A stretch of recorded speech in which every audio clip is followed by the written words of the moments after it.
Welcome in to another episode of the My Two Bits Gators Football Podcast. I am one of your hosts, Ben, joined as always by your other host, Mr. Randy. Randy, how we doing tonight? You staying warm up in Gainesville? Is it gotten cold enough up there? How we doing? Well, for this guy here from the Caribbean/South Florida, it's gotten cold enough in the past week. Today we saw 70. That's good. But other than that, maintaining, my man, maintaining. Good deal. Good deal.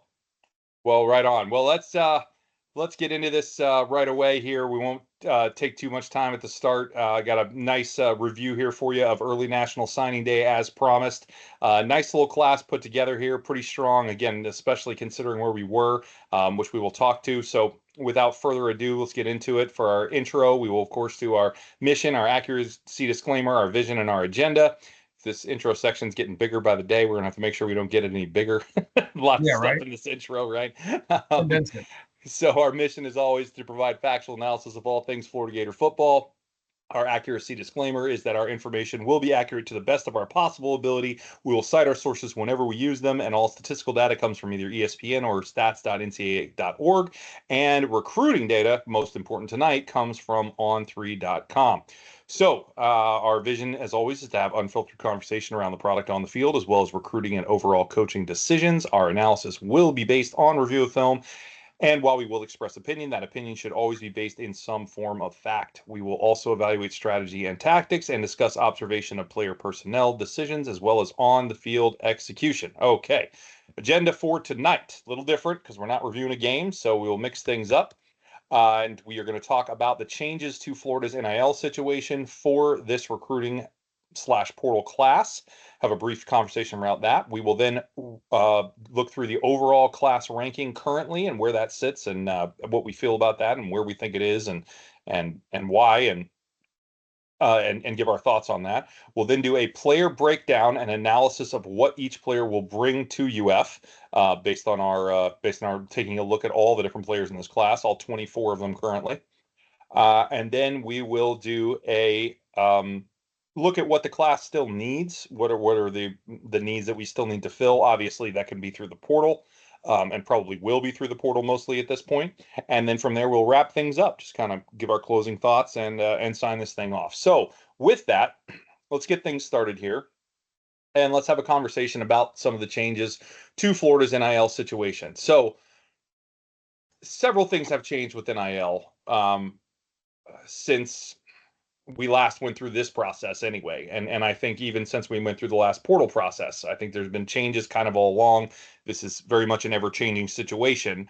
But there's a few things that have gone on. One, I think the collective in general is in a better place, right? Based on what we know from Mr. Freddie Weeby's involvement and some other things, I think overall the collective is definitely in a better place from a funding standpoint, from what's available. Some of the rumors that I've heard, Nick Delatorre commented now that he's in victorious. He's been commenting that Florida's situation, while he's not going to give you exact numbers, is in a good place. That those were his words, right? So I think overall we're in a better position than we were at this time last year, and I think you're maybe seeing some of that with the recent success that we have had, right? We'll see if that continues to play out in the portal as well. As it comes to this specific class and the portal, the other advantage, of course, is Napier's buyout or lack thereof, right? So let's talk a little about that. So what are your thoughts on how that's going to play in and what have you heard numbers wise? I know a number that I've heard, but I'm not sure if you've heard anything different. So let's talk about how we think specifically the fact that we didn't pay Napier to leave, right? And what can we do with that money that is now theoretically or more than theoretically available to help improve the state of the talent in the program currently. Are you trying to get me to postulate over the fact that money is involved, certain monies are involved with a buyout that could have been, that should have been, that is not going to be, that could potentially be reallocated to other areas of the program? Yeah. We're going to go with yeah. Yeah, exactly. And that's the thing, right? I don't think it's a secret as far as the vote of confidence that was backed up by Mr. Strickland and the rest of the department regarding Napier's availability, let's call it that, for the 2025 season, where he would be, and the shot in the arm that it gave for recruits in this class. Depending on what kind of math you do, was the buyout 25 million, 25.2, 25.4, 26.1, regardless of the fact, a lot of money. Not as a lot as some other coaches out there, but a lot of money. With that, now you don't have to worry about pooling monies together to pay a coach to leave, which, for the record, anybody can pay me to leave anytime. Now we can take those funds and reallocate them towards actual on-the-field resources. So not sure where your sources are coming from. Multiple sources state that from the buyout funds, it looks like a chunk somewhere in the vicinity of $15 to $20 million has been taken, or I'm sorry, reallocated to invest right into players, the future of the program on the field, to build a very dynamic, high caliber team around DJ Lagway. And of course, he's going to do his part to recruit, to be that champion and cheerleader, as he's done so well. But definitely a couple things come out of this, because Nick Del Torre said it, and we heard it almost a year ago by another Gator insider in the Florida Victorious realm, is that most programs are willing to disclose what they have for NIL, and that's fine. But one thing that is unique to Florida and Florida Victorious, they're not going to disclose that amount. But based off everything else that we've heard, all signs point towards, hey, we're in good shape, we're healthy. Can there be more funds available? Sure, of course there can be more funds, right? So, and of course, we're still waiting for NCAA versus House. We're waiting for that ruling to come down and what that's going to look like moving forward. But either way, is it 15 to 20 million? I think that is a conservative range to say, okay, that's what we have available. Because here's the thing, folks. Look at, not comparing apples to apples, but look at Florida State in the field and the team that they fielded this year. That cost roughly $12 and change million. Okay, just to put in perspective. Ole Miss, Lane Kiffin, right? They mortgaged just about everything to win this year, to the tune of about $14.2 million. So it does pay to play. It does pay to play, B. Yeah, no, I like it. I think that's a good breakdown. That number is similar to what I heard. I think 15 million is what I had read. I couldn't tell you where, so I apologize for not being able to cite the source, because this was a while ago. But 15 million is definitely what I read as being what would potentially be reallocated to just the player fund, right, if you will, just the fund for talent acquisition. Now, and to be clear, that's not counting what you could already have available, right? So like you could potentially have more than that. That's in addition to. Now, I'm not saying that means we're going to have 30, right? Because I think we were somewhere around the estimates, which we don't know, but the estimates were probably somewhere in the neighborhood of 10 to 12 million for us, as it sat anyway. Maybe not quite that much, but something in that ballpark. Probably close to 10. So we're not necessarily going to have 25. That would give us the most expensive roster in the country, just to be clear, because Ohio State, I believe, is the one that is thought to have the most expensive roster currently, and they were right around 20 million this year. So that would be significantly more. Now, I don't know that. I don't know what we're going to do with it. Maybe we do go, buck wild and spend that much money. I don't know. Maybe we do. I guess it remains to be seen. But it is interesting to see, like you cited, ever since the commitment changed and was made, the amount of recruits obviously that have flipped into this class. So, does that continue with the portal? Are we able to maintain that momentum? I don't know. We'll see. It'll be interesting, because I think there's definitely some potential prospects that are already in place. Obviously, portal officially opened today, so it's been a little wild and crazy, as you might expect. Couple things have popped up that are of interest. We'll talk about that later, but yeah. So let's take a look at what the class looks like now, and kind of move into that segment here, and then we'll get back to some of that potential of what we can do with this money later when we talk about what we still need. So currently, overall class ranking is 11th as per On3. It's also 11th as per 247, just for the record, that we were actually the same on both sites, which is a little unusual.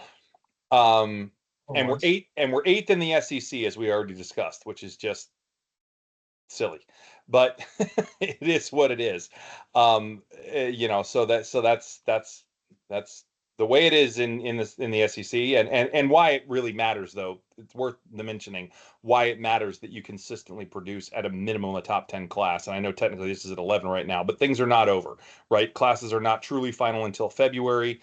And it's also important to think about the fact that this does not contain any transfer portals yet, and we like to look at the class including portal, not without portal. So 247 actually does this really well. I'll give them credit there, even though I know we always cite On3 for our data for this stuff.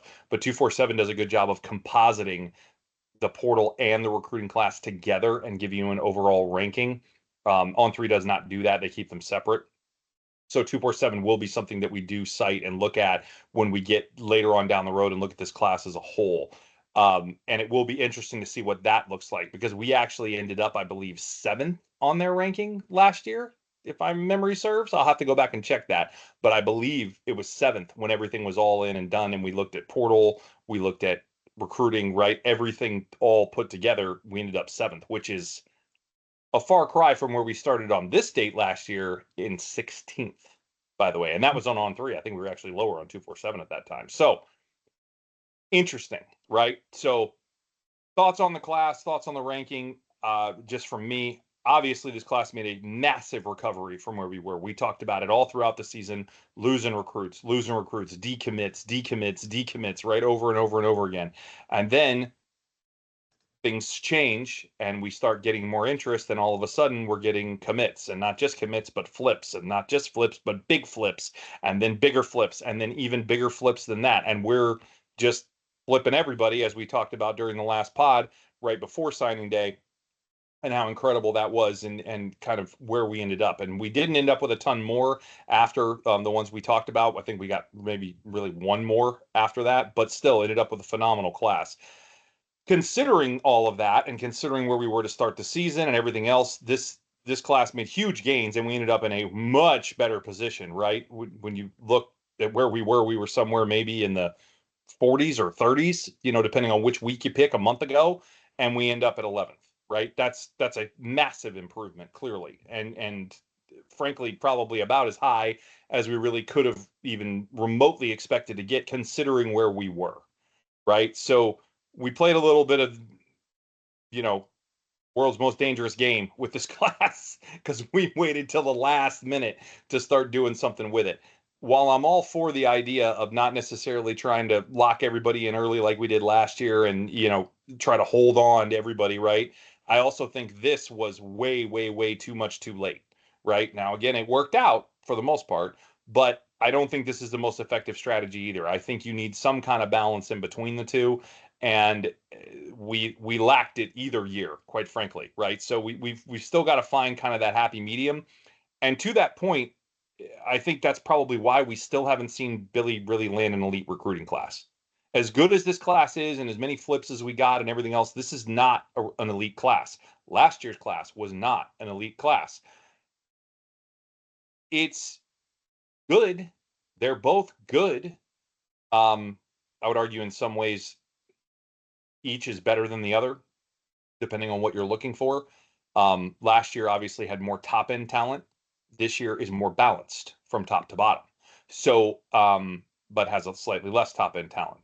So it's all about like what you're seeing, what you're doing, what we're looking at. But ultimately you have to have both of those things. Now, if we had this kind of balance last year plus the top end talent, now we'd be talking about an elite class. And that's what you really need. And that's what you really have to have. But we don't have that. And that's, so it's still not there, is I guess what I'm trying to say. Now, I'll give Billy some latitude here, despite his prowess, right, as a recruiter, or at least theoretical prowess as a recruiter. He has had obstacles, right? Changes to the portal, NIL, lack of winning. That's his own obstacle, but nonetheless, These things have not made recruiting any easier on him, and that's all happened since he's been here. So he's faced some headwinds for sure. But I'm not going to make excuses either and say that if you're really this good a recruiter, there are guys who have navigated this better and done a better job with this, whether they've been winning or not. So there are other ways around it. But some of it was out of his control. And so I will give him, last year I would have given him about a 50% pass. This year it's more like 25, maybe even 20. Especially once he got that vote of confidence at the end of the year. However, that did come later, and so I think he ultimately had the opportunities, but he really did not. He didn't have it for as long, right? And obviously, beginning of the season was a lot tougher. We were not putting the results on the field. We did not have that buy-in from the administration, clearly, and so there were a lot of things again working against him there that were not fully out of his control because he could have potentially had the team doing better, but aside from that, they were out of his control. So again, I'll say 20-25% not on him, but that this wasn't better than it was. Again, not saying it's bad. It's not. It's good. It's just not great. And we still have to look at that, and we still have to evaluate the fact that we need to get some great classes in here if we really want to elevate this thing to the next level consistently. You've got to have great classes that come in. I mean, look at Georgia. When is the last time Georgia was out of the top 3 in recruiting classes? I don't remember is the answer, but it's been a long time. Same thing with Bama. Same thing with Ohio State, though they actually are out of the top 3 so far this year because Texas and Oregon got in there. But those programs are perennially in the top 3 or top 5 anyway. Every single year. We are not. It matters. It just matters. So, got to do better there. What are your thoughts on current state? It doesn't just matter; it matters more, right? It's the SEC. Isn't that the slogan? It matters more. Look at you. We do. Where's that? Hey, where's our drop for advertising for him there? Yeah, right. Exactly. Go ahead and hit the donation button there. Oh wait, we don't have one. Right. Exactly. So no, you got some great points overall, B. I'll just go ahead and say this, in summary, good, not great. That's almost a great novel. Here's the thing. 11th nationally compared to, I'll say this, 11th nationally, okay, but compared to where we came from, that's the biggest thing. When you look at a class that was hovering in the 40s, in the 50s at some point, okay, a class that is a quote-unquote above average, run-of-the-mill SEC powerhouse. For a class, for a school of that caliber, to have a class in the 50s or 60s was just absolutely atrocious. Now, having that been said, how do we start the season? Well, Miami doesn't help. For the first game in the swamp, losing the first home opener in 3 decades, that didn't help. Okay, then you go to losing's a kind word to use. Well, I know what you use. A word you would use is that train wreck. Is that about? Okay, fair. That'd be a good one. Okay, fair enough. I'll take it. And then of course to Florida West, which we didn't expect that type of a showing, especially against Florida West, especially not with the backup quarterback who proved to be a little more talented than the starting quarterback in Reed versus Wegman, but that was what it was. So vote of confidence, very interesting thing. It waned. Trust me, the media took in, boy, did the media take in, right? A lot of people took in. But I'm not saying it wasn't deserved. It was really interesting as you saw this class jump up to 11th or 12th, or maybe it jumped as high as 10, and then the regression just started and it just couldn't stop. The brakes were off, headed to the negative. That's how we got as low as 50s and in the 60s. The funny thing is, when you look at this class, I agree with you, right? In a vacuum. So over 11th nationally, okay? But then, like you said, 8th in the SEC, really? Yep. Okay, it does mean more here. Can it be better? Well, sure it can, right? And here's the thing that I would submit. Given last year's class, okay, couple things. There were a couple of 5-stars in last year's class that we do not have in this year's class. Okay. Yep. In DJ Lagway and LJ McRae.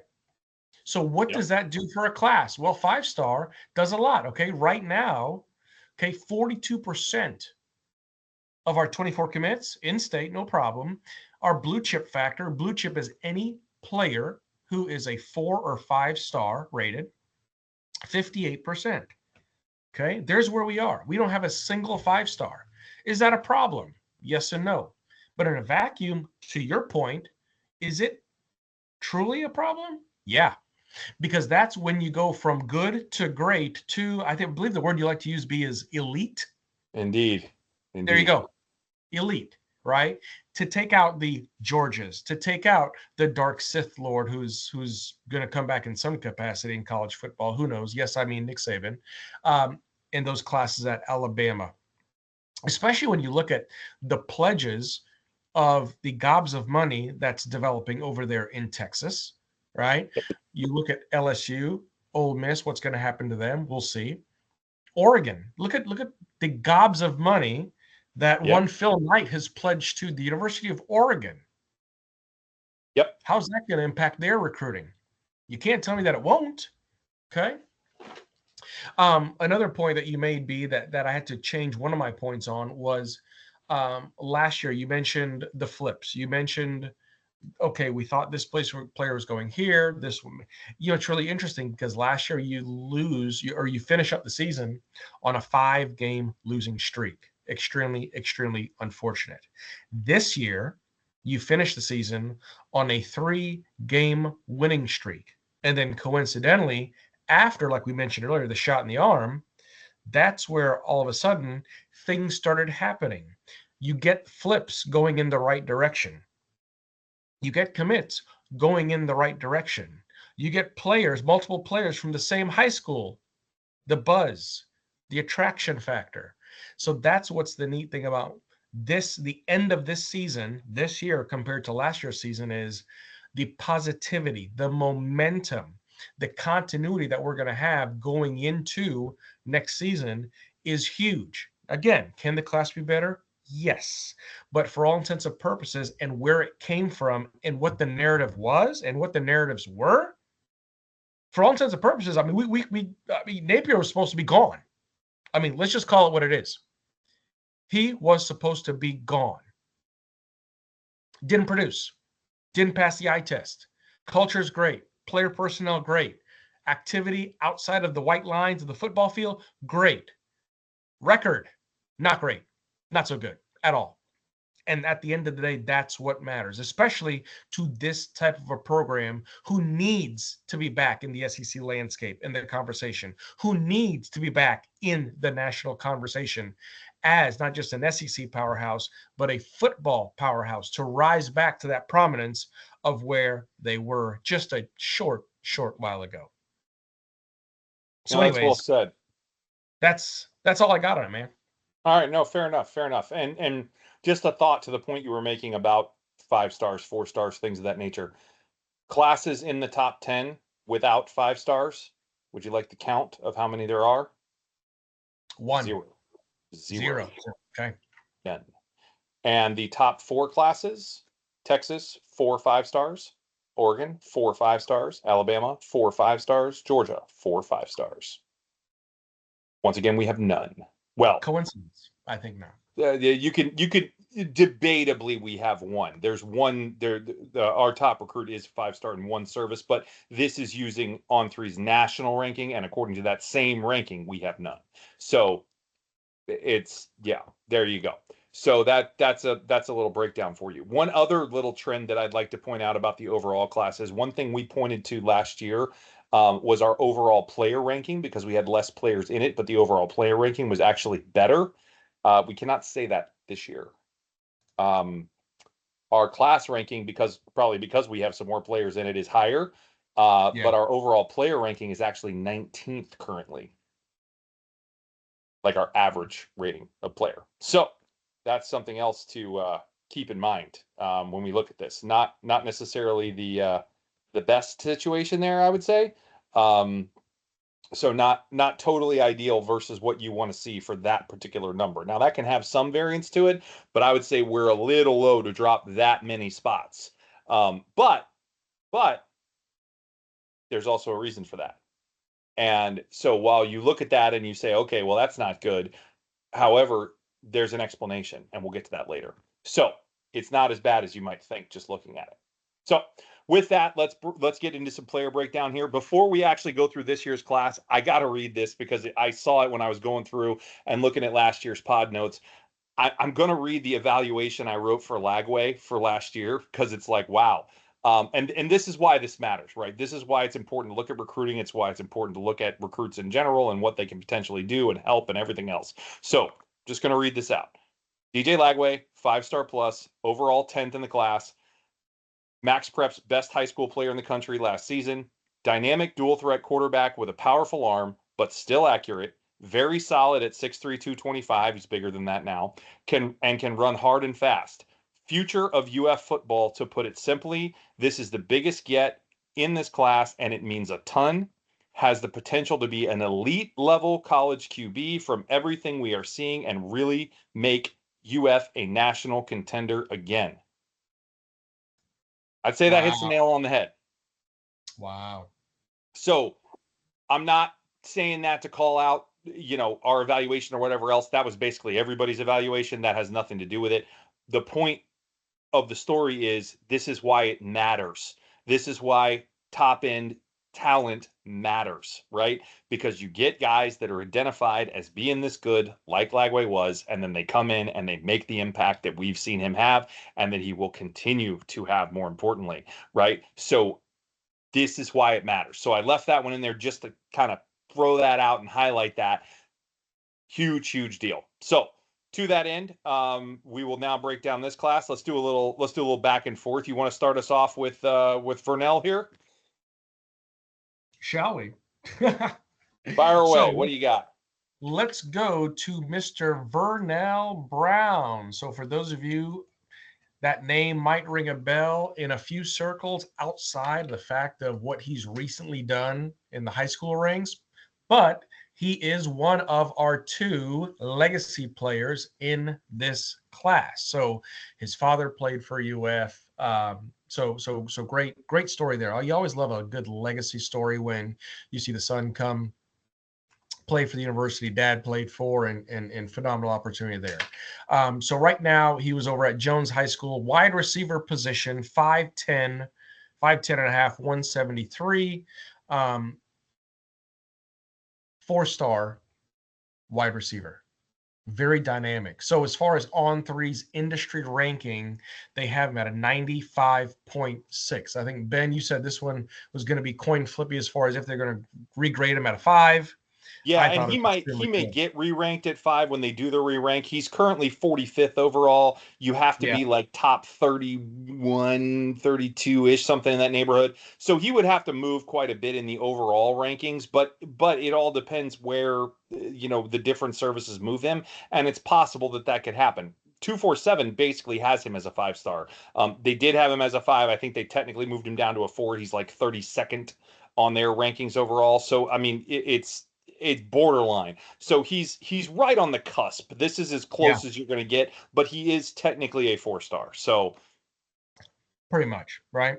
And so the other thing that I like about Vernell is just a couple of points here is, besides legacy, besides everything else, as far as his tracking with Florida and the amount of time that he's been engaged with Florida, of course. I mean, when you look at the time constraint, he's been quote unquote committed since early July. So that was what it was. But a couple notes. His coach said he's a young man that you never have to question. You never look to see, right, as far as what he's trying to do. He's going to do what he's supposed to do, right? He's the type that any coach would want 10 of him. If you get 10 of him, you're going to win a lot of games. Fair, okay? The other thing that was mentioned, he's electric with the ball. He's the type of player that you find ways to get him touches. He has the ability to take over a game. can be twitchy and dynamic, quick as can be. Kind of reminds me of one Trey Wilson. Okay. Indeed. And not to mention, great student athlete, right? 4.9 grade point average. That's the other thing from Yes. a culture standpoint. He's Yes. definitely going to fit this team. And I know, B, we might touch on culture later on because I know there were some questions around culture and what that looks like with portal and NIL and all that. But at the end of the day, a great addition, but also a great fit for the program. No, 100%. I had that same call out about the GPA on here. One thing you did not mention is that he also specialized in high school in kick and punt returns. Ooh, interesting. Oh, Would there you go. like to see if we can make a little room for him potentially, at least as a freshman. Not sure I want my dynamic play wide receiver, as an upperclassman doing that. However, as a freshman, yeah, maybe a little special teams there. Maybe Joe Houston gets a little recruiting in. Because the one thing we called for that we did not get this season, unfortunately, is a kick or punt return for a touchdown. Very sad face for me. I really wanted to see that, but maybe we can get one next year if Mr. Brown is bringing those kicks back. So one other point I want to make about him, I'm going to call out something and I will bring up why later, but he is the 6th overall rated, and this is industry, not just on 3, industry 6th overall rated player in the state of Florida. I'll come back to that later, but 6th overall rated in the state of Florida. So, and I'll explain why, like I said. So, with that, very nice get there. As you mentioned, been committed since July. Really outstanding. So solid to keep him on. Unwavering commitment there. Really never was in doubt from anything that I heard, despite having multiple offers and I'm sure being courted and everything else. He really did not move at all. There was some talk about some other guys that had been committed for a while potentially moving. They didn't, which was nice. We did. That's one thing to call out here. We lost one guy on signing day. One guy. One. Yes. How many did we lose last year? Right in signing week, like 8. We lost one guy, and it was frankly mutual. And we'll talk to that later. But it was well, we can talk to it right now. It was Tayshawn Gelsey, right? Is the correct name, I believe. Correct. That's and it. We lost him that's because mainly because of position. Exactly, position. He wanted to play wide receiver. Florida State said, yeah, you can come play wide receiver here. Billy said, no, we want you as a tight end. That's what we recruited you for. That's where we have the opening for you for. And he said, well, I really want to play wide receiver. Florida State's going to let me do it, so I'm going to go there. We said, okay, no worries. So it was really more of a mutual thing. It wasn't even really, I mean, it is a flip, but it's not a flip like, oh, they, gave me an opportunity that looked better. I mean, I guess it is in that regard, but like in terms of like the school looked better to him. No, his opportunity to play what he wanted to play in college looked better to him because he was going to get that there. And that's totally understandable, quite frankly. So not worried about that at all. It's borderline not even the same flip like what we saw. Compared to the flips we had last year, oh my goodness, that was nothing. I mean, absolutely nothing. So huge change there too. That's something to keep in mind. When you saw all those flips last season that came out on signing day, for those that don't remember, it was a lot. And again, the week of, and then we switch over to this, and it's like nothing, absolutely nothing. Everybody signed. So really good there. So moving along to our first flip on this list, and there's going to be a lot of those. We may not even call them all out, quite frankly. I'm not sure I can keep track of them all. And that would be Hilton Stubbs. We talked about this last week. He is the 2nd highest player in this class, and he flipped 2 days before signing day. So tell me that wasn't a huge get, right? Again here, 4-star, 58th overall by On3. Again, this is the composite, On3 composite, and 8th highest ranked player in the state of Florida. Again, I'll come back to why later. This is a solid safety right here with a good ability balanced between both the run and the pass game. Again, it's a player that I think could see some time early, like Castell did, but without a doubt makes us better and maybe more importantly, deeper at safety, which is a big position of need based on the play we saw on the field this season, right? Until Thornton started playing consistently, safety in general was, well, Bridges helped, but it was borderline a train wreck at safety to start the season. It pretty much was. It got better when Bridges started playing more. It got better again when he transitioned to corner and we brought Thornton into play more. But man, safety's been tough, and we need help there. So again, phenomenal flip just 2 days before early National Signing Day, and even better to flip him from Miami. Let's go. I loved it. I absolutely loved it, like we talked about last week. So I think this is a really nice get. Ton of talent here out of Mandarin in Jacksonville, along with another player on this list. We wanted a third, but hey, it is what it is. Um, and really, really nice get here. Solid player. And looks like I think has a lot of upside and potential to be, you know, I don't know how much he'll play next year. We'll see, but he's going to be good. He's going to be good. Almost no question. What are your thoughts on Hilton? Yeah, great overall breakdown for Hilton. I think the main thing for me is seeing him. So I did cover one Mandarin game this year, and the one thing that I'll say about Hilton is ball hawk, just absolute ball hawk. There's a big difference between speed and quickness. We've talked about this with regards to Trey, twitchiness, things like that. I love his sense for the ball and where he needs to be. He's very seldom. Now, again, I know it's high school, big difference when you make that jump into Division I, but it seems like he's got a real nose for the ball. He knows where to be. He knows how to put himself in position to succeed on the field. And if he needs to recover, he's got a really quick step, right? At 6'1", $187. So that's awesome. And to your point, to get him from Miami, he had a teammate that was committed to FSU. That was a flip. And so to see what opportunities we had there, I'm sure he was in his ear. You know who I'm talking about. So great to get him as well. And that's the other thing. I think if you look at developing that safety position and getting a few more guys with a little bit more, shall I say, dog in them, you're going to see improved safety play over the next 2 or 3 years to the point where I think opposing teams might be scared. Just saying. Yeah, no, absolutely. Fair enough. There's another one we'll talk about that I think really may strike some fear here a little further down the list, but I think that's a very good call out there. So, all right, moving on. Let's talk about number 3 on the list here, Mr. Ben Hanks. Why don't you get us going on that one?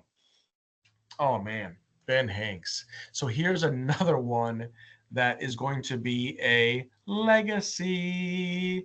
Love talking about legacy players. Ben Hanks III, 6'1", 170 pounds, out of Booker T. Washington in Miami. You heard me, Miami. Quarterback. And that's the thing. When you look at the player profile, yep, he was all in on the Gators, of course, being a legacy, but boy, Miami had their shot at him. They really did. And so sorry. Too bad. So sad. Can't get it. I'm sorry. What else do you want to say other than the fact that, yeah, you had your opportunities? The thing about Ben that I really enjoyed some of the read-ups on him is quickness. Again, this is another thing too when you look at size, okay, from a cornerback position, 6'1", 170, he definitely has the abilities to be lanky, to be sneaky. And the other thing is I enjoy his, and here's the other thing too. Of course, his dad played for us.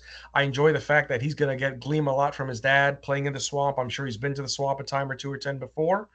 I look forward to him making significant impact in the cornerback position because, as we know, we need to, I don't want to say reinvent, but we definitely need some help on the cornerback position because of kind of what we've lost in a while. So outside of that, yeah, there we go. No, I agree. I agree wholeheartedly. Again, 4-star overall, 69th and 11th in Florida. The only note I would add to what you said is that he set the single season record for Miami-Dade County for INTs in a season this year at 13. Now, if you think about the talent that has come out of South Florida in particular over the years, setting the single season record for Miami-Dade, Florida, not a small accomplishment. So, pretty impressive stuff. All right, cool. Moving along. The next guy on this list that I mentioned a minute ago, when we talk about some physicality, would be Mr. Lagonza Hayward. Another flip. I'm doing all the flips so far. Well, that's going to change because they're about to all be flips. But anyway, Yeah, 4-star, number 81 overall. Another top 100 safety. So that is 2 top 100 safeties. And this one is right up your alley, buddy, as I already mentioned. 6'1", 205, described by multiple scouts as, quote, physical. And if you've seen this cat, he looks more like a linebacker than he does a safety. I love it. To put it simply, this guy is going to make the hits we like to see and should really help a secondary that frankly doesn't always tackle as well as we would like, depending on which player we are discussing, especially. I will leave said players nameless for purposes of this conversation. Still, okay. So, we'll move right along. And go from there. But no, I really like this get. I think this was a huge flip on signing day to steal him away from, of course, an SEC rival in Tennessee. Very nicely done. Great get here. Love adding some physicality to that room. And yet again, more depth to the safety position at a high level of talent. Fan-freaking-tastic. Good stuff. Yeah. I know a lot of people in Knoxville are ticked right now, because I heard it from them. I heard it from a lot of them. Sorry, and they already started calling him Shady Hayward. Did you hear about that? Shady Hayward, whatever. Okay. Either way, top 100, awesome call out there. Very physical. Guess what, B? I think he already has a CDL. You know why? Because he will do some trucking. Okay. I like it. And I love the other quote on him here as far as we like to say that he plays with a hot motor. It's like, huh? Not just a motor, but a hot motor? It's like, yeah, hot motor. Okay, fair. Nice. Good stuff.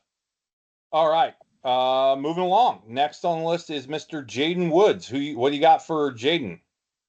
All right, folks. Here's Jaden Woods. Jaden Woods, a lot of similarities with Graham Mertz or Graham Cracker there. Not really, only for the fact that they're coming out of Kansas, the state of Kansas. 6'3", 235, 4-star edge. Our only edge right now, our designated edge. Designated. I think technically we have another one, but yeah. Yeah, designated. Okay. I corrected it, B. Don't worry. I got you, buddy. I got you. But either way, signed on November 29th. So he was one of those ones that said, you know what? Guess what? They're committed to Napier. Napier's committed to at least another year. Let me go down to, my old buddy in state here, Graham Mertz, went down to there, Florida. Let me see what it's like. Very physical. And the other thing I like about him is, as far as his reach, his ability, he can do a lot of different things at 6'3", 235. Okay, 6'3", 235. That helps. Outside of that, guess what? Guess who else was after him? Penn State. So that was huge. You talk about a huge flip. Oh my goodness gracious. Outside of that, coming out of Kansas, the number 4 rated edge come out of Kansas. That's kind of big. That's kind of big there. I think he's actually number 4 player period out of Kansas, I believe. It might I don't be think it was just position. I believe he's the number 4 Kansas player period. Which is kind of wild to think, right? At a 93.05 rating. But either way, phenomenal. I think he's going to be great in it because all of you know, well, most of you might know how I feel about the edge position or what I thought the edge position would do this year. And someone who reinvented that edge position, who came back from injury, Jack Byburn. I really look forward to see this kid. Yeah, he's getting out of playing time. We'll see what happens. But outside of that, a great sign nonetheless, B. Yeah, absolutely. 100%. I don't think I really have anything else to put on there, but top 15 in edge nationally, which is really good. So I guess I do been throwing that in there. But I think just looking at it from a Florida standpoint, besides LJ McCray, we're still really lacking in true edge rushing department on this team, right? I mean, I know Sapp did a good job. Yeah. I know Pyburn did a good job, but they're not true edge rushers. They're just not built that way. McCray is. Right. And this guy looks like he really could be. He doesn't quite have McCray's height, obviously, but he really looks like he could develop into. He's long, he's lean, right? He's really got some of the traits that you look for in a good edge rusher. So really nice to see that. All right. Moving on, next on the list, Mr. Ty Jackson, 4-star linebacker, overall 133, 13th ranked linebacker in the class. However, key point here, rated as the number 1 inside linebacker in this class by 247. Now, I know we typically use on 3, but I got to cite this because anybody putting this guy as the number 1 rated anything, right, in any of the recruiting services is worth calling out. That is huge. That's huge. This staff has a real knack for pulling high-end talent at linebacker. See Graham, see Childs, see Robinson even, who was not rated as high, but man, looks phenomenal. Yeah. And we have already seen that play out on the field and what they can already do even in their freshman seasons. Just absolutely phenomenal stuff. So I'm very excited to see what Jackson can bring. Huge flip from USC here. So think about some of these flips. Yeah, sure, we talk about Tennessee and we flipped Florida State on a bunch of stuff and everything else. Flipped him from USC. Flipped the previous from Penn State. These are huge national programs, obviously, and we're getting flips out of them. Wow, impressive stuff. Hats off to these guys for making that happen. Anything else you got on Mr. Ty? I love the fact that big USC flip signed, again, 11-24. Very, very close proximity. Seminole Ridge, Loxahatchee. We went back to Loxahatchee for a couple, and it turned out well. The other thing that I will say about Jalen has been compared to former Florida State standout Jared Verse. He's studied his film. He's modeled how he's played after him, and he feels like that's a really good way to play. Straight down the line, go get after the ball. And who has the ball? The quarterback. Go get him. Hey, that's for Wiggins, isn't it? I thought it was Wiggins who said he modeled his game after him. Nope, you're right. I apologize. I'm one ahead. No worries. No worries. All good.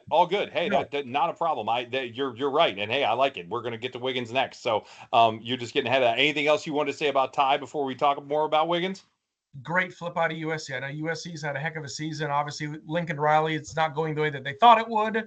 They're spending way more than they should have, right? But outside of that, number 18 overall in Florida, 133rd nationally.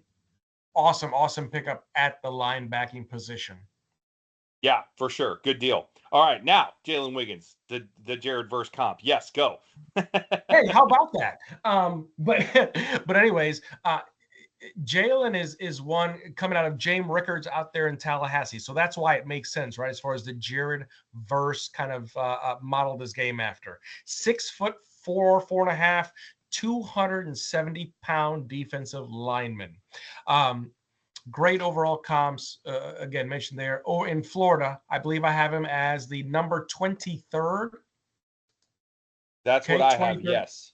Yep, 23rd overall in Florida, 92.04 overall, 4-star. Again, other people after him, Georgia makes sense. Florida State makes sense. Florida A&M, UCF, whatever. Outside of the verse comparison, the one thing I will say is an article I read, right, in All Kinds of Weather, I believe. It might have been All Kinds, might have been another, maybe Sports Illustrated, so forgive me on that. The one thing that I enjoyed his quote on was the fact that one of his things, two of his reasons for coming to Florida, A, the culture that's being built by Coach Napier, and B, and this is a big statement, he feels like Napier can bring it back to the Meyer and Tebow days. Okay, let's see about that. But either way, Jalen Wiggins, big pickup out of James Rickards in Tallahassee. What you got, B? No, absolutely. I totally agree. Nice call out and good call out too on catching me on Ty Jackson being the 18th in Florida. I didn't have that in my write-up, so thank you for the catch there, because I am trying to call out all these that are from Florida and where they rank. So 18th in Florida there, 23rd in Florida here. Again, I'll get to this point when we conclude here.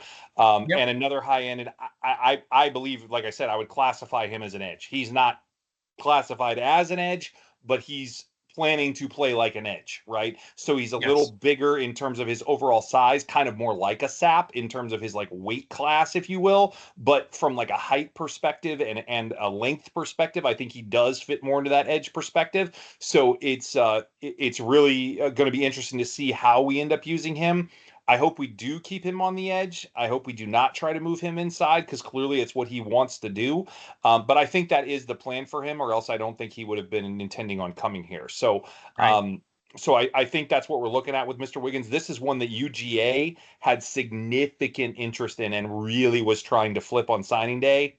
Didn't get him. We held him. Good stuff. Fighting off the big dogs for big recruits is big. I know I just use big a lot, but it's important. It's really important, and that's the only other thing I would say on him.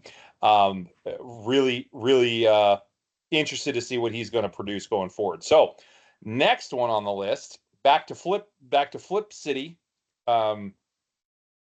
I heard it called somewhere. Mary Flipmas. Yes.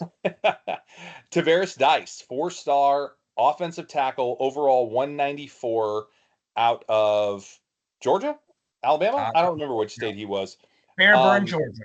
Thank you, Georgia. I thought so. Really important here. I can't stress this enough, and it's something that I think you're going to see a little more of as we look at some of the other guys in this class at O-line. Athletic, but still sizable offensive tackle, 6'4", 295. Tavares is what this offense should be looking for at tackle, in my opinion. In a zone blocking system, you need tackles, especially tackles that can move. Size is honestly less important. Look at the NFL. Look at the NFL and the zone blocking teams in the NFL, which is most teams now, but nonetheless, look at their tackles. They are not what they used to be. They are not these big, lumbering 350-pound dudes anymore. They are lean, they are mobile, they're agile, right? They can move, and they can get out in space and block, which is what you have to do in a zone block a run zone blocking scheme. Excuse me, if I could speak.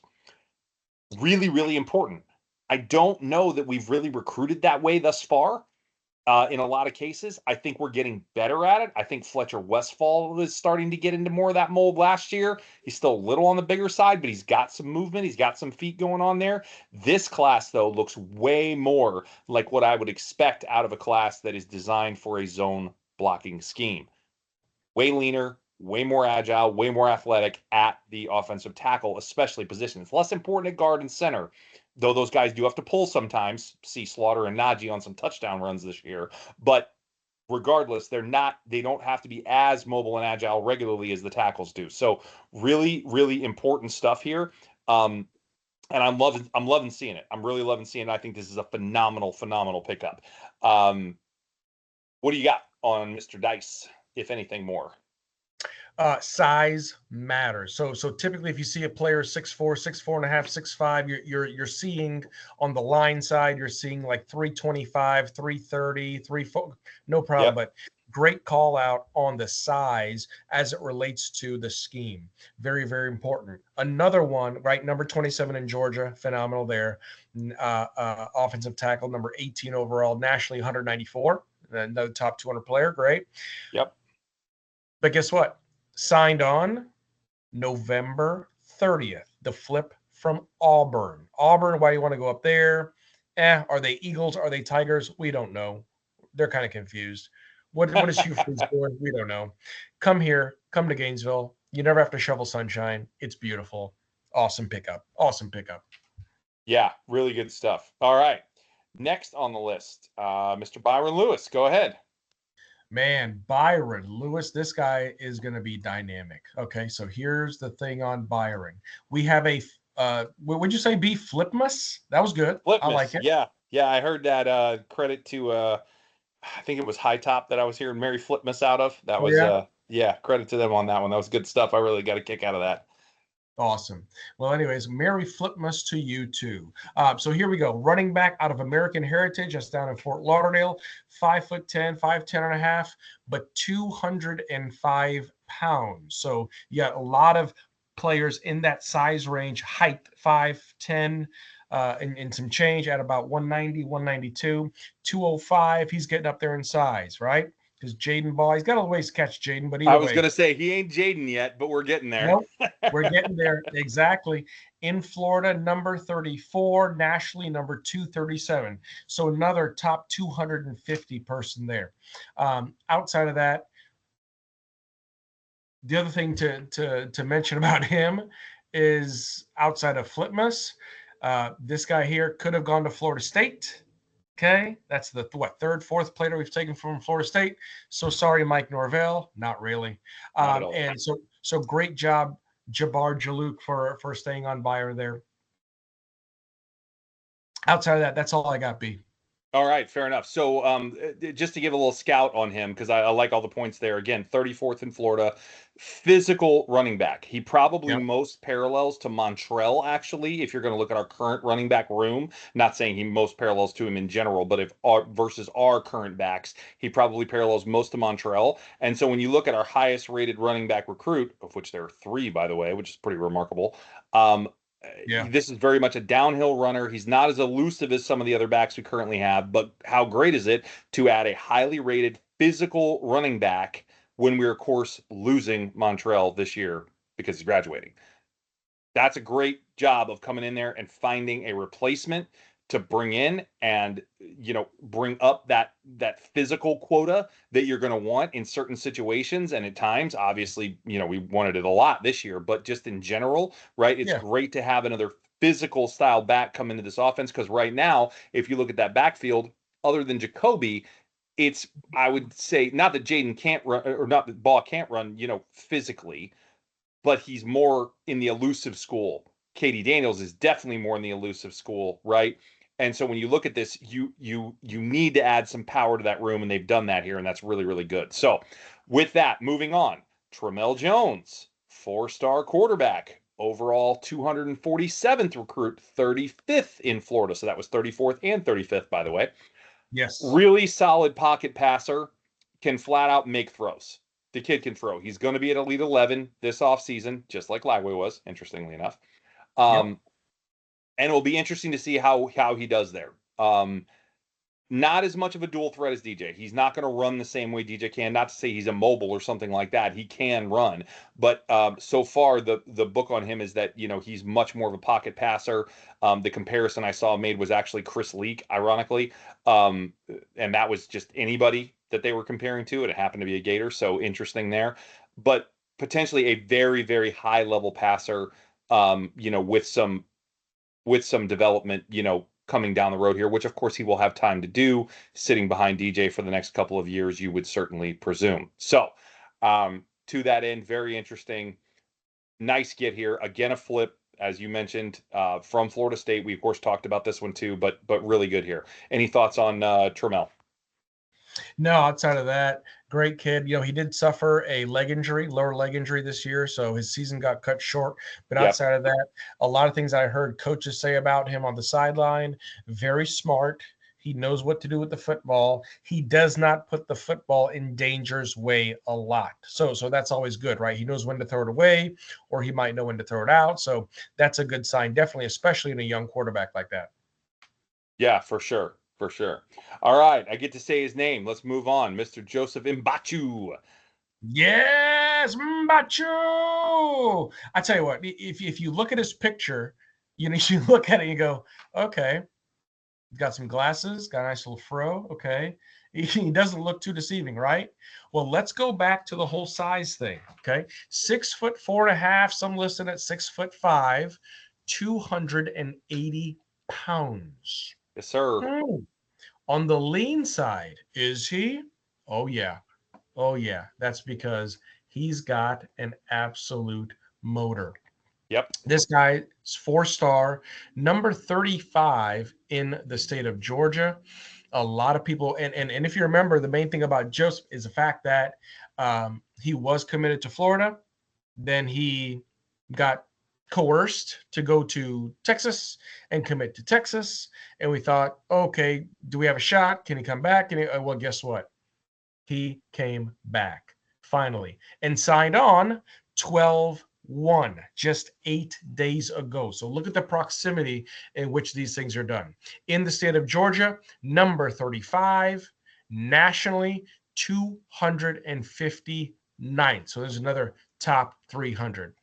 That's all I got on Joseph Mbachu right now, B. I like it. So here's the story on him. When we offered him, he was the only offer he had.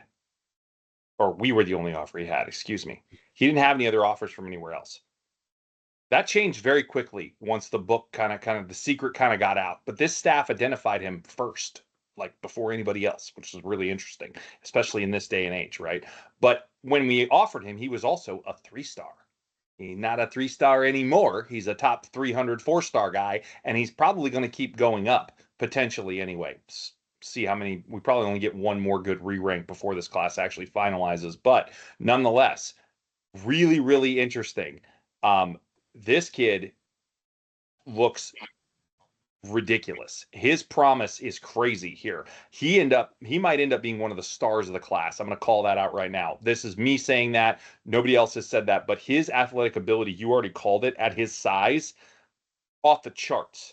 This guy tracks as something very, very special potentially. So if we can kind of harness some of the raw ability, he's from Cameroon originally. He plays basketball as well, but he is raw. He hasn't played football that long, right? It's one of those things where we're going to have to work with him a little bit. But if we can get this right, if we can get old Chapman working with him over there, getting him fired up and getting pointed in the right direction, I love the potential of Mr. Mbachu.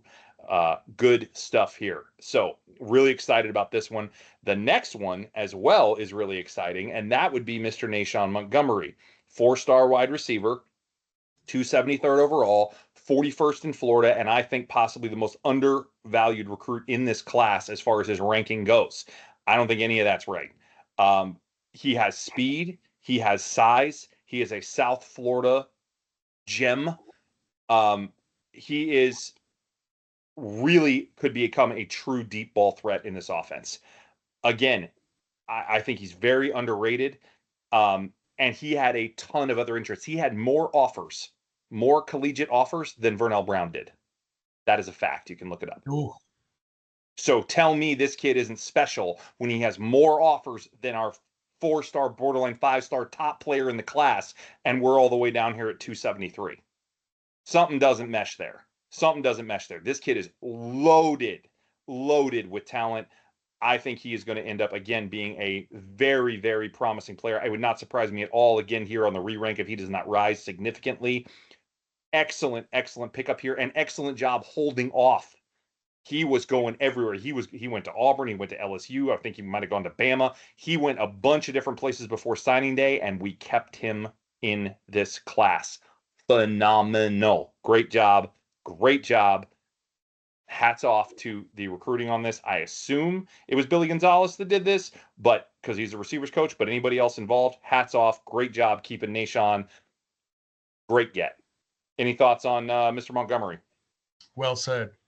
Yeah, no, phenomenal get there. Number 41 in Florida. There's another top 50 coming out of Florida. I know you'll make a point about that later. 6'1", 165. Doesn't seem that great, but Miami Central, right? Significant high school, a lot of competition. And one of the quotes I'll say for some of the scouting on him, Montgomery showed the ability to make plays in a variety of ways. He can get to the football. Hey, that's all we need. Awesome. Yep. Absolutely. Good stuff. All right. Moving on. Waltez Clark. Talk to me. Waltez Clark. Love it. Running back. Okay. 6 foot 1, 190 pounds, coming out of Plant High School in Tampa, Florida. Was pursued by Penn State, USF, Oregon, Ohio State, whatever. But yes, he picked the Gators, and he has been committed to the Gators for a while.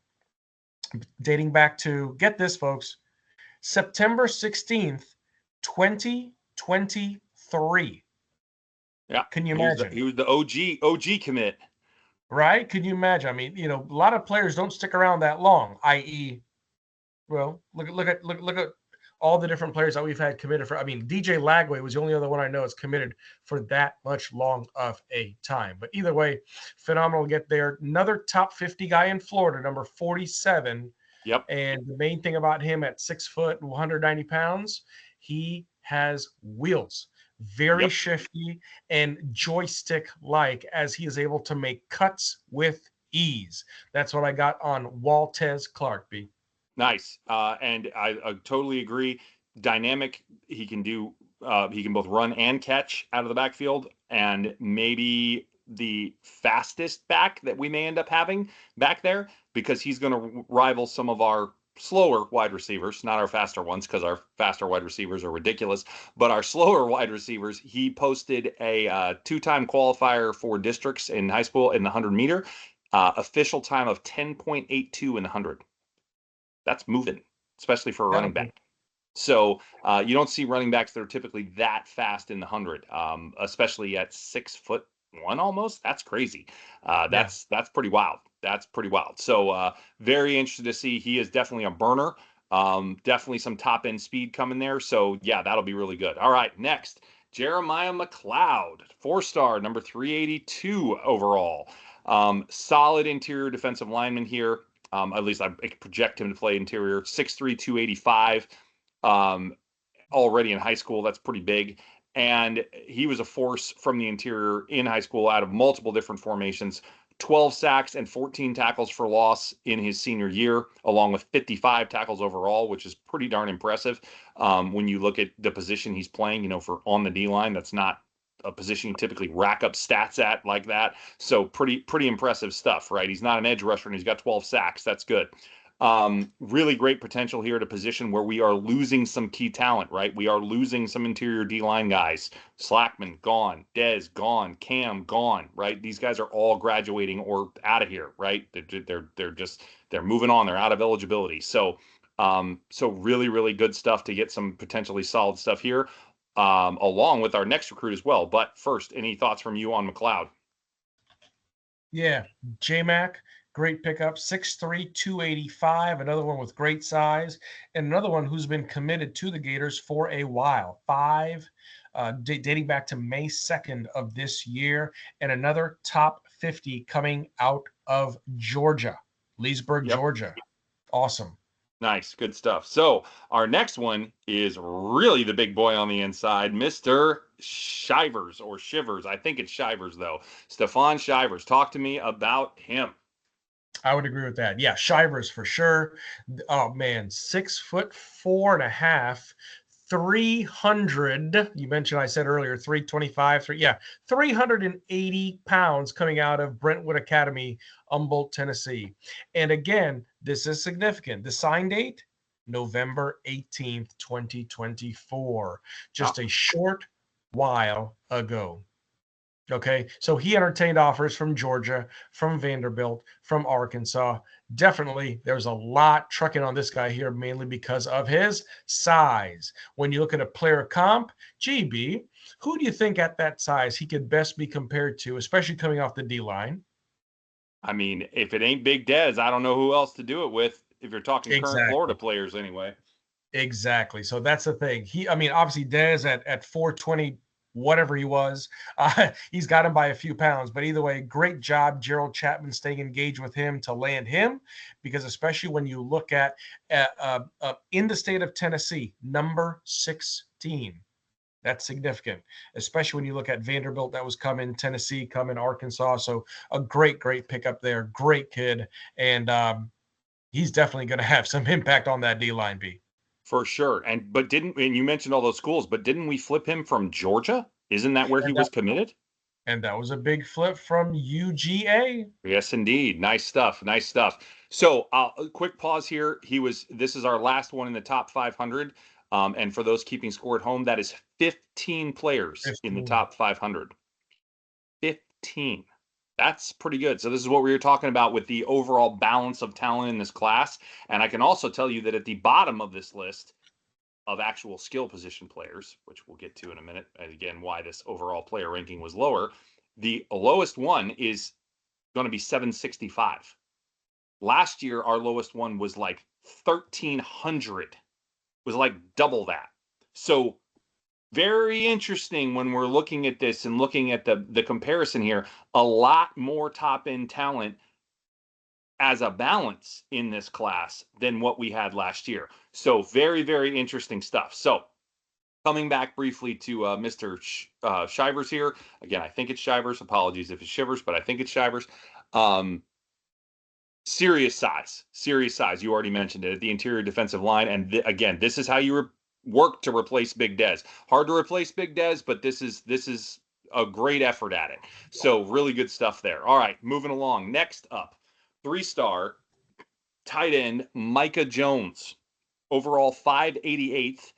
Big, solid tight end that can already run routes. I watched some film on this kid. He looks good running routes. He looks good catching, and he might look best blocking, which in this offense, obviously, is a tight end very, very important. It's something that they're very much asked to do, right? I think it may be why you see Boardingham hitting the transfer portal, because he didn't do it so well this year. It's also why I don't think you've seen Amir Jackson on the field yet, because he did not do a lot of blocking in high school. This kid did a lot of blocking in high school. I watched it, and he's quite good at it. He straight up pancaked a linebacker in one of the plays that I watched. It was impressive. Very interested to see how he will factor in the offense, and potentially early, again, with Boardingham hitting the portal. So it would not shock me if we saw him on the field next year, quite frankly. With his size and his ability already that I see, wouldn't shock me at all. What do you got on Micah? Yeah, Micah, great stuff there. Be number 16 in the state of Mississippi. We'll take that for sure. Yeah. I just want to put some things in perspective. He's listed 6'4", 250. Yeah. Okay. Big boy. He can block. I saw the pancake. He's a bruiser. Guess who else is 6'4", 250? Well, 6'3.5". A guy named King Henry. So I get it, different positions, but either way, that's the type of size, that's the type of body type that we're working with at that tight end position, I think is going to absolutely flourish.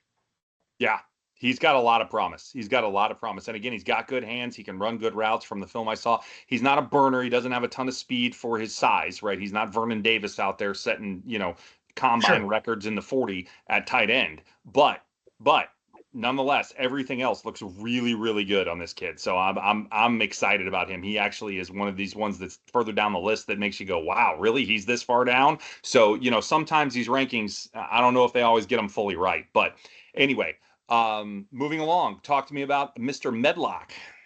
All right, Jahari Medlock. This one, awesome kid. All right, coming out of Georgia, top 100, ranked number 73, coming out of Charles Drew High School. They're in ATL, offensive tackle, 6'5", taller guy, but 275. So we talked about the ability to block and move within, especially when you look at run blocking there, the ability to have some pace and tempo about you, not just take up space. He has that. Great hips, great feet, and the ability to move. Yep. Again, love it. Yeah, and the other thing about him, a flipper, again, Cincinnati, again, and then outside of that, the only other thing I had for him was he's another top 100 Georgia kid, number 73, coming out of Georgia. Nice. So you said it, 591 overall. I interestingly, I have 6'6" and 278. So here we go with stats that don't match. Great. I believe mine came from 247 on that because I didn't see it on On3. So, but whatever. Gotcha. But he currently plays both O-line and D-line in high school. Interesting. Not sure that I've really seen that much of that happen. Certainly seen two-way players before, but I don't know if we see him on the line of scrimmage two-way. Yeah. Interesting. So again, really good to see some more mobile-looking guys coming in to play the tackle position in the zone blocking scheme. Period. That's really it. All right, moving along. Mr. Miles Johnson, 3-star linebacker out of Alabama, overall 692. Again, I question the rating. Physical inside linebacker. Again, this guy is impressively built. Very much looks the part. A lot of upside and potential. He's not polished, and I guess maybe that's why you're seeing the ranking where it is, but the raw talent, the raw physical ability and traits on this kid look through the roof. When you look at this staff and how they've been developing linebackers, as we've already mentioned, right, I'm extremely interested to see if he can come in and make an impact. He has all the physical tools and then some to do so. Very, very interested to see what Mr. Miles Johnson looks like. You got any thoughts on him? Yeah, 6'1", 220. He doesn't look 6'1", 220. When you look at that profile pic, you look at the way his shoulders are and his arms are. He looks like a force to be reckoned with, especially the way his demeanor is. Now, the other thing is coming out of Alabama, number 32 overall in the state of Alabama. We'll take that, and Yep. and a big flip from University of Alabama. Very true. I'll flip a while ago, but true. So, very good. All right, next on the list, I'm gonna let you pronounce it. Luis Tunkara. Very All nice. right. Very nice. I appreciate that. Wide receiver position. Okay, we got a 3-star. In Texas, top 100, number 97, nationally 694, 6'3", 195, League City, Texas. Is that close to Willis? Maybe. But either way, I'm sure he would like to follow in the footsteps of his former mate of the state of Texas, Mr. DJ Lagway. Great kid overall. Outside of that, I don't have a whole lot of information outside of a great flip from Arizona. So all I've got on it, but I'm sorry. Did you have something else? I didn't mean to cut you off.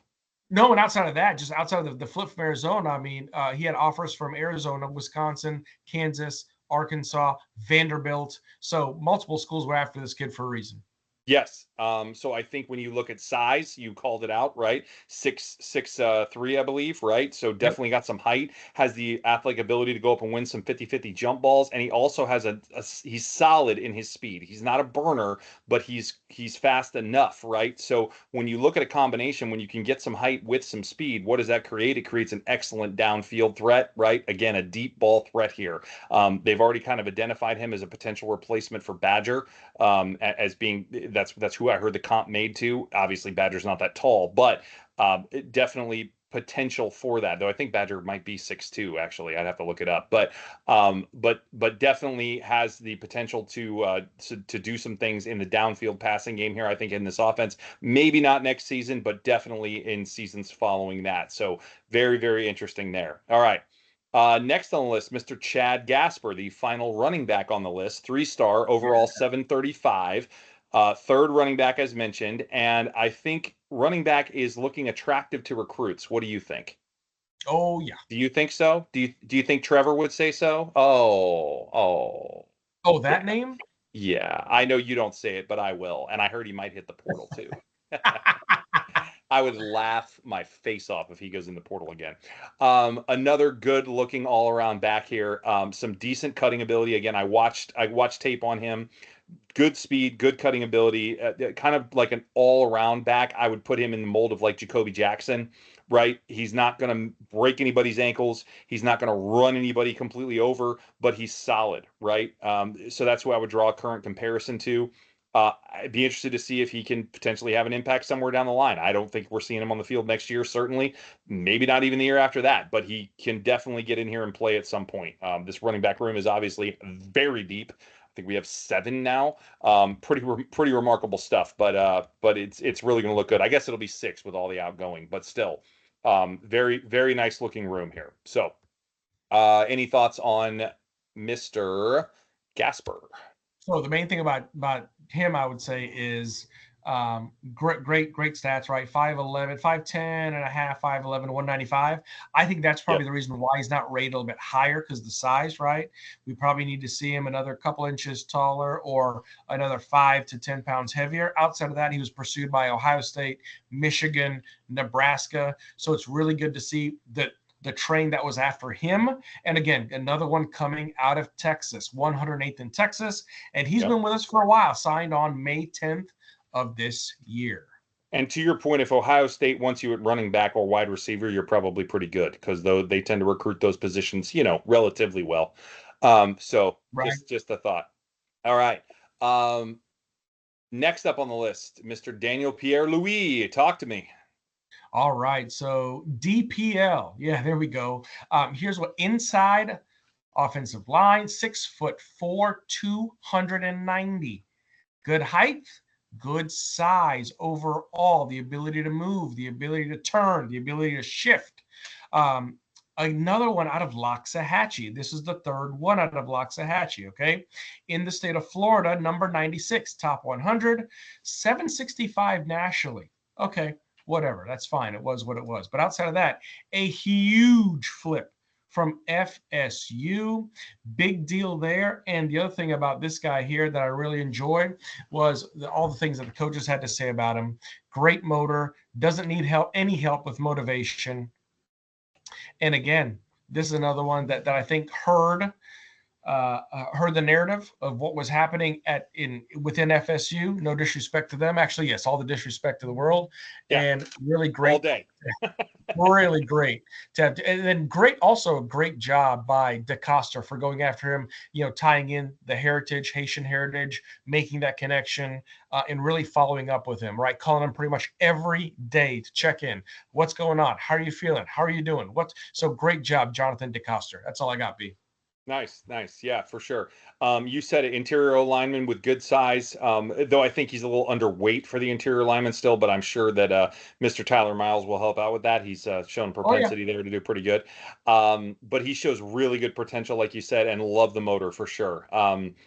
He's going to have a couple years of development, probably at least one, probably two, but that's okay because, I mean, that's what happens in the SEC anyway. You don't see true freshman offensive linemen out there playing pretty much very, very rare. So, all right.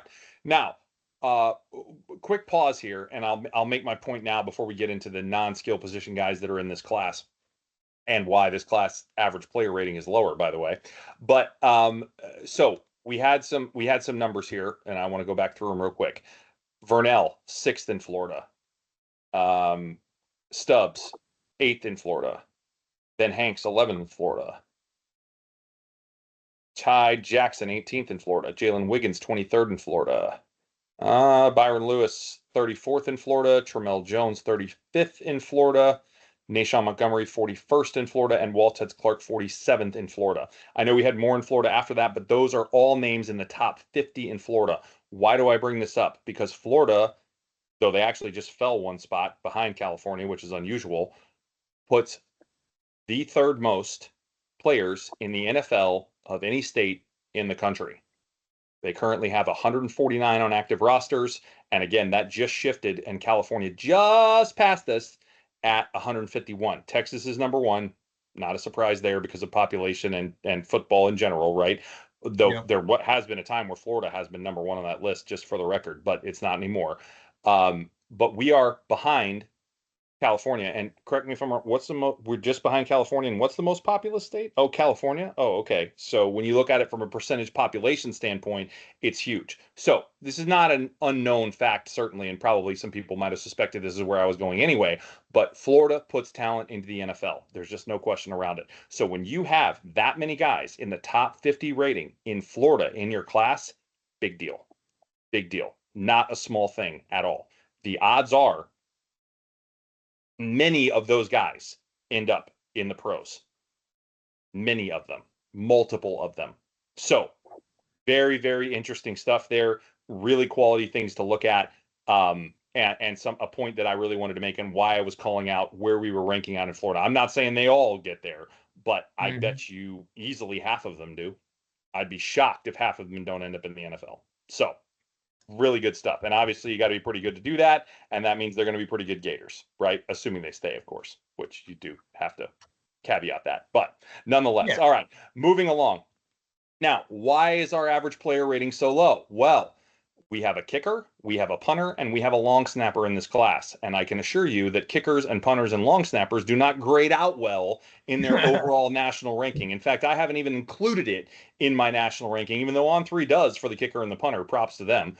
They do not have our long snapper in there though, because he doesn't even rank. But that will bring down your average player rating when you have guys in here that are not skill positioned, and yet we need them. We need them to be in this class, right? So to that end, as we already mentioned previously, Evan Noel, 3-star, however, the number one kicking prospect on 3, count them, 3 out of 4 recruiting services, not just on 3, not just 247. It's either Rivals or ESPN as well. All have them as the number one kicking prospect in the country. This kid's good. So huge flip here. Getting him from Ole Miss, Arkansas. Where'd we steal him from? I don't remember. Arkansas. There you go. Heck of a flip. Multiple services number one, as I mentioned. Huge get here because Trey has only got 1 year left. So Yeah. really, really important stuff. Any thoughts on Mr. Evan before we move on? Yeah, great opportunity here, and you are correct. It was on 3 24/7 and ESPN that has him ranked number 1. There you And go. his first name is Evan. We had another successful kicker by the name Oh, of yes, we Evan, did. Mr. Yes, we did. Next Very good call year's, out there. right? So if he can follow in those footsteps, those kicking steps, we will be just fine for the next 4 years. Very nice point there. And I wonder if we didn't see special teams improve this year, if we didn't see Joe Houston come in and do the things that he did, would we have landed this guy? I'm very confident the answer is no. So Yeah. credit to Joe Houston on this one and the next one in Hayden Craig. Talk to me about Hayden. Hayden, the pride of Maine, coming out of North Bridgerton Academy, the punter position, 6'2", $190, number 1 rated in Maine, number 6 punter overall, and 2,262 nationally, whatever. On 3, rated him, let's see. On 3 had him number 3, 247, 7th, and ESPN had him number 14th. And then coming out of state of Maine, of course, number 1, 1, and 1. Here's the thing. We've seen the Aussie influence in punting, right, for obvious reasons. It would have been nice to have another Aussie in there, but boy, this kid looks like he can boom the football. He's got some really great write-ups on him as far as his overall player ability. So, hey, with Crawshaw, obviously a national punter, phenomenal job he's done over the past few years. Hopefully Hayden can continue that great punting tradition at Florida. Yeah, and for the record, I'm fine with it not being an Aussie because for my money, the best, without question, best punter on Florida in the history of the program is Tommy Townsend. And he Tommy ain't Aussie. Townsend. So, I mean, and I don't think it's close, by the way. I've never seen anybody punt football like him as far as his precision and control and the way things he can do with backspin. I mean, it's ridiculous. And you watch him in the Wild pros, man. he's still doing it, man. He's special.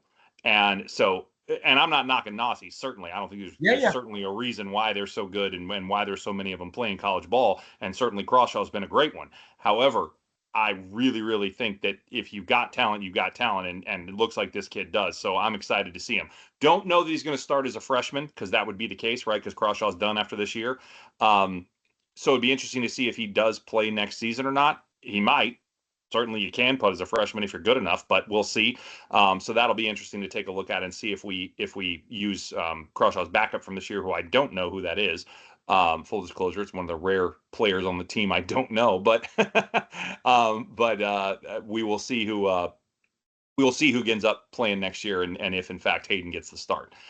Last but not least, Mac Mulhern, another 3-star, unrated 3-star by On 3, but he is rated only by On 3 as the 10th best long snapping prospect in the country. Very important. Long snappers, you got to have them. You only get one, right? And Rocco's been a great one. He's been an absolute great one, but he's gone as well. He's a senior, so he's done after this year. So we have to bring in somebody to replace him. Nice looking get here from all the measurables that we can see in Mac Mulhern. Obviously, there's no film on him or anything like that, but I assume based on the ranking from On 3 that he's pretty decent. Any thoughts on Mac before we wrap up the player breakdown? Yeah, all I have to do is look at Mac's mugshot here on 3, and this kid means business. Okay, outside of that, right? Okay, number 10 long snapper, 33 in Arizona, cool, whatever. Look at that mugshot and tell me that he doesn't mean business. Oh, and by the way, as a follow up, we have Nicholas English, true freshman punter. Is about 6'5", 242 out of Dallas, Episcopal. So he is Crawshaw's backup. Thank you. Nice find. Well, then we'll see who gets the job next season. Good stuff. Right.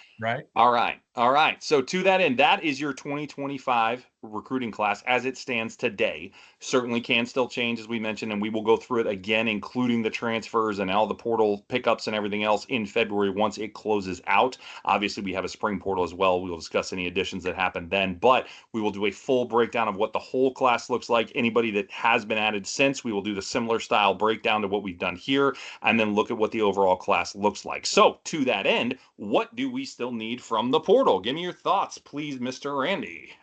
Yeah, B. So keep it real short and sweet. We know we only have one QB committed, no problem. We have Mr. DJ Lagway, who we assume will be at the helm for at least the next 3 years. Awesome. Wide receiver position, we were able to get 3 there. Running back, 3 there. Really cool. Safeties, we have Mr. Hilton Stubbs, right? Shady Hayward, awesome. We got 2 there. Would have liked to see one more safety. Cornerback, 1 cornerback. That's Ben Higgs. I would like to see another cornerback or 2. Edge, we have Mr. Woods, awesome, right? Would like to see probably another edge linebacker. We got 2 there on the defensive line, picked up 3, right? So, 4. So that's good there. Offensive tackle, only 1 in Tavares Dice. Would like to see another offensive tackle. Jahari's in there too. And obviously Daniel Pierre-Louis, inside line, offensive lineman.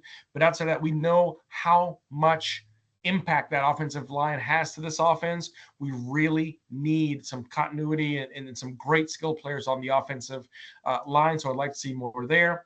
Tight end, we added Micah. Okay, awesome, not bad. Hayden Hanson's coming back. That'll be fine, no problem. Marlis is going to be out, but outside of that, I like Livingston. He looked good. Like living exactly. Tony's going to step up. He's going to have a bigger role, and he's that bigger body that is going to be able to block, and he's going to enjoy blocking some people. So yep. There you go, B. All right. So your takeaways are which positions? Sorry, I heard you talking about everything that we did get and didn't get, but what positions would you say we need to focus on? Yeah, outside for me, it's going to be the safety position, cornerback position, because obviously we're down a significant corner this year. Yep. And then outside of that, the offensive line, specifically what the offense is going to do with regards to the guard and tackle positions to really protect DJ this coming fall. I like it. So I have both of those. I have a corner / safety to add some depth, right? Because I think when you look at it, we are losing, especially a corner, Marshall and Bridges. Call Bridges a corner or a safety, and we never know about Moore's health, right? I love Devin, but he can't stay healthy. So when he plays, he's great, but we can't keep him on the field. Now Cormani's going to have another year of development. That looks good. Dijon has looked phenomenal playing corner as he's come in. So I think we definitely have people there. We lost, of course, Jakeem Jackson to the portal. I'm worried about that. He didn't really play anyway. So that's fine. But, and we still have some guys behind him that are interesting. Grimsley looks like a heck of a prospect. He'll be a sophomore next year. Definitely, I think, can play. Teddy Foster's still back there. Interesting to see what he can potentially do, right? So we don't not have bodies as corner. And these are all corners I'm mentioning, no safeties, right? I think safety is actually probably where you potentially need more, right? Now, I don't know what Asa Turner's going to do. It hasn't been announced yet. He could technically apply for a medical red shirt and come back and play again. He played half of a game, right? So he could come back. I don't know. We'd have to see if he decides to mess with that idea or not. I don't know what he's thinking. But wouldn't mind that. But obviously, depth wise there, you've got Thornton, you've got Castell, unfortunately. You've got potentially Turner coming back. DJ, I believe, DJ Douglas, I believe, graduates. But then behind them, right, you've got some of the younger kids, right? You've got Gregory Smith, who looked really good coming in. You've got potentially Josiah Davis, who might play nickel or safety, right? He could play either one. So you've got him potentially coming in the room as well. So you've got some opportunities behind them there that could potentially play these positions. So I think we need what the problem is that there's not a lot of experience there outside of Castell and Thornton. Right. If Asa doesn't come back, who's got experience? Nobody. So that's where I think you need to add somebody experienced in the room, right? Especially at safety, to your point. I think the same thing at wide receiver, because when you look at wide receiver and what's coming back next year, that from a talent perspective, Trey will be back, and he's obviously got experience and a lot of talent, and that's great. But aside from him, you got Mizell, who saw the field some this year, but not a ton. And other than that, who's been out there? Tank barely saw the field. He should have seen it more, but he didn't, right? And I'll be excited for him to play more next year. But we don't have a lot of experience going around out there. So we need at least one experienced wide receiver. There's already one in the portal. Looks great. Eric Singleton Jr. just hit the portal out of Georgia Tech. He's caught over 700 yards 2 years in a row at Georgia Tech, and that's in an offense that doesn't pass the football. They run the football. So that's a really, really potentially interesting get. I would love to see if we can get Eric down here. That looks really, really nice. Got good measurables too.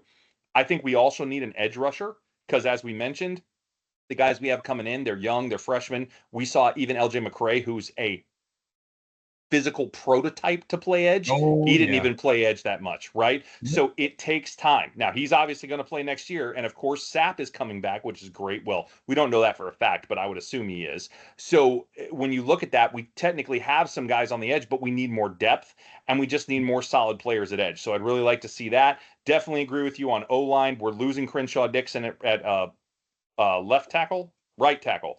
I would love Right. to see if we could get a left tackle and let Barber go back to right tackle where he is at his best, as we have said time and time again on this pod. I would really, really like to see that happen, but I don't know if it will or not.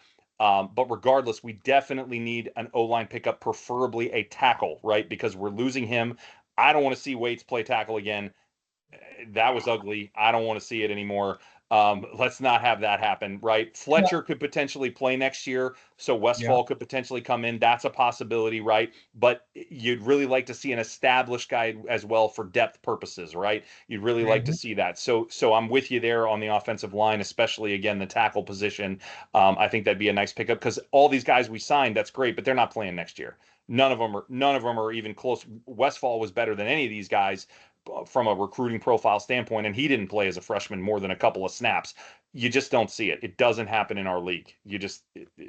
Not in the SEC, man. They're just Yeah. not a thing, right? They're not big enough. They're not experienced enough. They just don't have the size and strength to do it yet. So, be really interested to see what that looks like. By the way, shout out to the offensive line, first team All SEC, Mr. Jake Slaughter announced today. Phenomenal Yeah. stuff. Way to go. Only first team SEC player we had, which I find a little questionable, but we'll leave that alone. Not saying that we shouldn't have had a ton more, but I think one more might have been appropriate. But regardless, great job, Jake. Glad you made it. We didn't have any last year, so hey, it's better than zero. Um, Oh yeah. so good stuff there. Um, so yeah, that's my breakdown. So very similar to yours. I would just add on the edge rusher and the wide receiver, I think, to what I think I'd like to see as well. And I think actually the wide receiver might be the one that I want to see the most. Because they're very available in the portal too. That's the other thing, right? They're easier to come by, potentially anyway. We'll see. We'll see Yeah. how much of that money we can spend on it, right? So we will definitely revisit that. So just to wrap this up, really enjoyed looking at the class in depth and what it could mean for the future, right? It's always nice to look at the future and where the talent is coming in. And again, it's a very solid class, right? Again, especially considering where we just were a month ago, right? Really solid class, but there is still work to be done. We still might have a recruit or two or uh, technically a transfer, right? Like Grimsley was last year. Technically, he was a transfer. We could get something like that. But the portal's got to be hit hard here. We got to be quicker than we've been, quite frankly. Billy can't be as deliberate with this as he's been in past years. We can't wait around. We've got to get the ball rolling here and make sure that we um, make moves on this in a way that makes sense before we close this thing out and get to National Signing Day on February 5th. So that's what I'm looking forward to see. What are you looking forward to in the next couple of months here before we get there? The momentum to continue. The momentum, go in the portal, get some value add, get some great players who want another opportunity, who want to come south, and to showcase their talents and on a stage like the SEC here in the Swamp. I don't know, man. I really don't know what to expect out of the next few weeks outside of they're going to work hard. They clearly have a phenomenal game plan. And will they get behind the eight balls? I don't think so, because I think it's all full steam ahead, knowing what's to come in 2025. And in addition, knowing what's expected. So I like it. those are the two key things that we can take from this momentum train just continuing on. I like it. Well, I hope you're right, and I hope we see some movement in that direction here sooner than later. Maybe we even have some to talk about next week as a anecdotal piece. Speaking of next week, we will be doing our season recap next week. I know we haven't had our bowl game yet, but we do our season Yeah. recap based on the regular season because that's Yeah. what we make all our predictions and projections about. So we will go back through, do a season recap for 2024 next week.